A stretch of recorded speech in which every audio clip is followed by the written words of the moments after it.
Hello YouTube, welcome to the channel. Now then, on today's video we're going to be looking at this bad boy. It's the brand new offering from Funsky. It's their S911 Mantis. It's basically a 1/16 scale brushed or brushless buggy. This is the brushed version, by the way. It retails on Banggood at the moment for about 56 quid, which would make it approximately $64 US. The brushless version is around 84 quid, I think, which would probably make it US dollars just under $100. It says it does 36 kilometers an hour, which is about 22 miles an hour. And incidentally, SMRC make a very similar RC to this. It's also on Banggood, weirdly enough, and it costs about a tenner more for the brushed and the brushless version. So what you get extra, I don't know. The things look identical to me. Anyway, this is the version we're looking at, the Funsky. So without further ado, let's crack the box open and take a look. Right then, in the box we get our instructions. We get a set of stickers and a USB battery charger. We get a rear wing, which incidentally is made out of a completely different material to the bodywork. And this is quite hard plastic. We also get a little screwdriver and some screws in there as well. We get a transmitter. Now, the transmitter itself feels quite cheap and nasty, but it's only a cheap RC car, so I wouldn't expect anything brilliant. It looks like we've got a steering trim, steering dual rate and a throttle dual rate, and last but not least we've got the actual buggy itself. I mean at this price point you wouldn't expect oil shocks. This thing's got sort of friction shocks. Feel very hard at the front, very soft at the back. First thing that strikes me about this thing is the wheels and the tyres. I don't know about you, but these pins sort of a bit 80s retro, aren't they? And also, looking at these wheels, they look a bit like an old Corvette. Anyway, I digress. The rest of it is very, very, very plasticky. I mean, I wouldn't expect much in the way of metal on an RC that costs 50 odd quid nowadays. And this thing is par for the course. I think the brushless version has got all metal transmission, whereas this is pretty much all plastic. I do like the fact that we've got these little R-clips on lanyards, so you can't ever lose them. They're attached to the body, which is a nice touch. But anyway, let's get the clothes off and have a look underneath. Okay then, underneath the bodywork there isn't a great deal to see because it's got a plastic cover that covers everything, but I think I'll remove that. The battery is a 1300 milliamp hour lithium ion unit, and it's nice to have a Dean's connector on the thing as well, because I've got loads of batteries, so we can run loads of packs through this.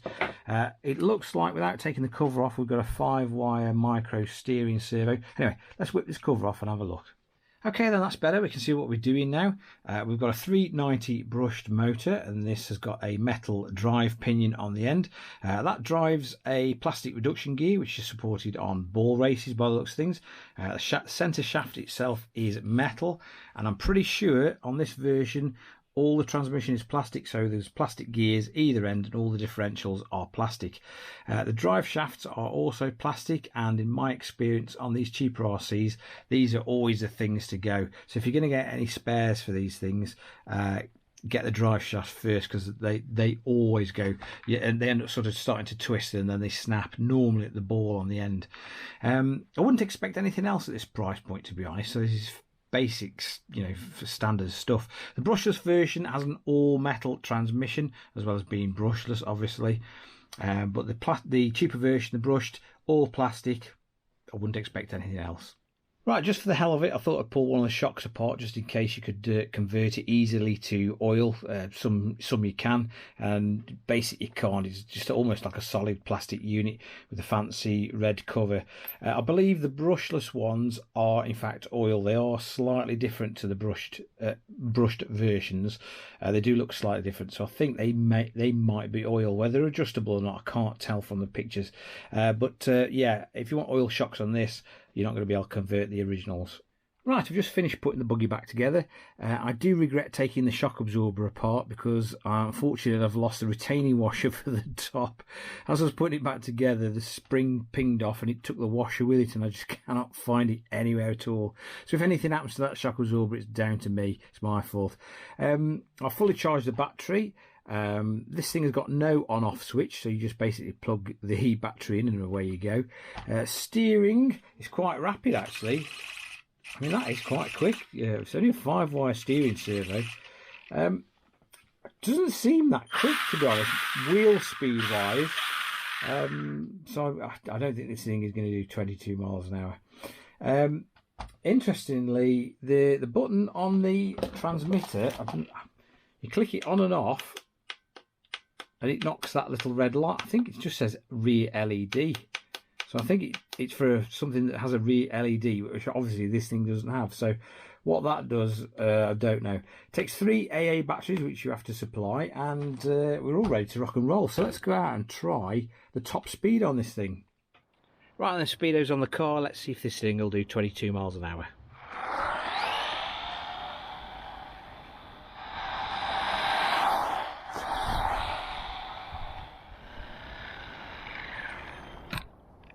Right, then speedo reads 13.6. Well, that's nowhere near 22 miles an hour, is it? That's way off. Right, just for the hell of it, we'll stick a little lipo in this thing, see what it does. I can't imagine it going from 13 miles an hour to 22 miles an hour, though.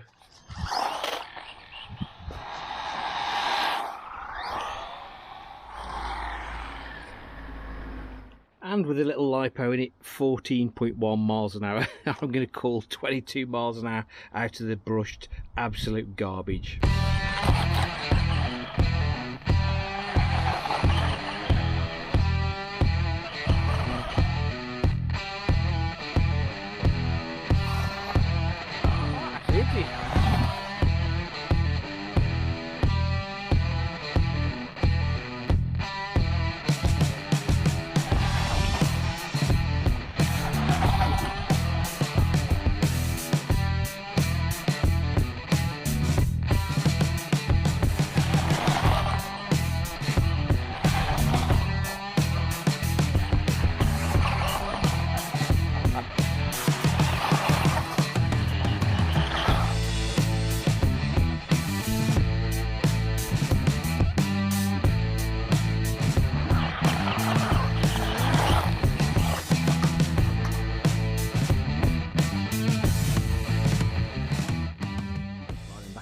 What do we think of the little Mantis buggy here?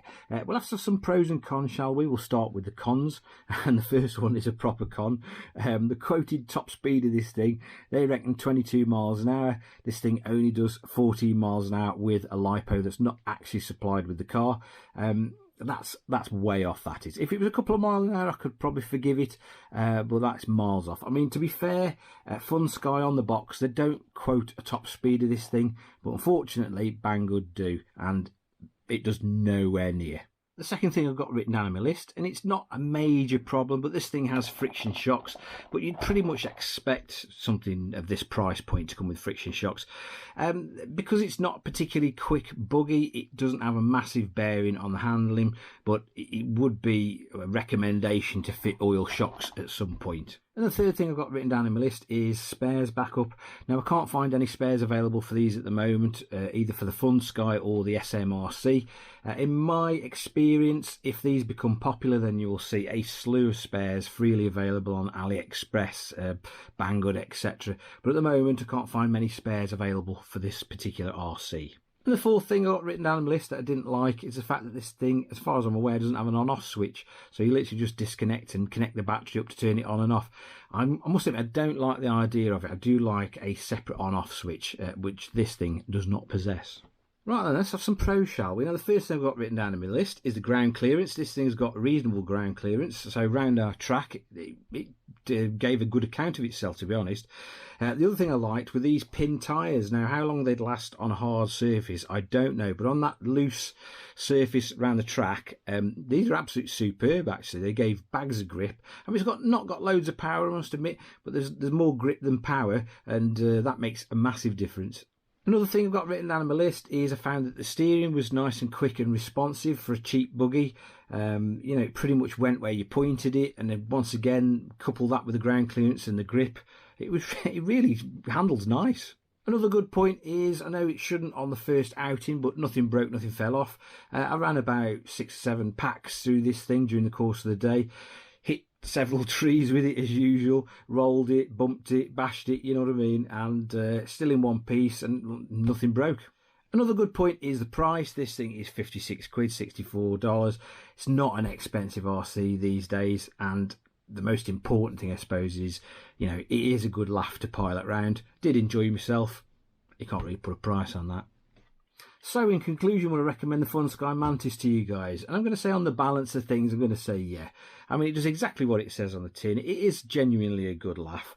I mean, the brushless version, I can imagine if it's got those shocks on, will be a proper handful, but you do get, it is quicker and you do get a full metal transmission.